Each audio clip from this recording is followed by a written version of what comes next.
बिस्मिल्लाहिर्रहमानिर्रहीम अस्सलाम वालेकुम जी बच्चे कैसे हैं जी बच्चे बहावलपुर बोर्ड्स का पेपर सेकंड टाइम का पेपर है आपके सामने स्क्रीन पर मौजूद है आप चेक कर सकते हैं ये करेक्ट ऑप्शंस हैं और हमारा ये न्यू चैनल है सरफरान में गाइड के नाम से ओल्ड जो हमारा चैनल है उस पर लाहौर बोर्ड के सुबह शाम के पेपर अपलोड होते रहते हैं बाकी 9th क्लास के इंशाल्लाह इसी चैनल पर हम अपलोड करेंगे तमाम पंजाब बोर्ड्स के जो मिल जाते हैं इंशाल्लाह हम अपलोड कर देते हैं बाकी आपकी दुआएं चाहिए अल्लाह पाक आप सबको अच्छे अच्छे नंबरों से कामयाब करे हमारी भी दुआ है लेकिन आपने मेहनत लाज़मी करनी है, मेहनत बहुत ज़रूरी है। तो हमारे पुराने चैनल पर जो है गेस्ट पेपर जारी हैं।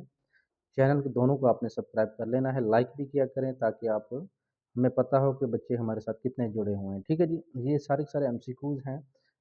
यहाँ पे आप चेक कर सकते हैं तमाम के तमाम एमसीक्यूज़ यहाँ एक दायरे के तमाम रदास होते हैं, बराबर होते हैं। ये सारे के सारे एमसीक्यूज़ हैं, आप चेक कर सकते हैं। मज़ीद अगर हम बात करते हैं क्या इसमें कोई मिस्टेक नज़र आती है, तो आई थिंक मुझे तो इसमें कोई मिस्टेक नज़र नहीं आ रही है। अगर आपको कोई नज़र आ रही है तो आप हमें बता सकते हैं कमेंट सेक्शन के अंदर।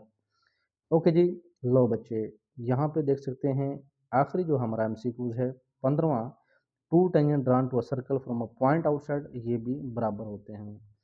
ओके बच्चे हमें दुआ में याद रखिएगा। अल्लाह हाफिज़।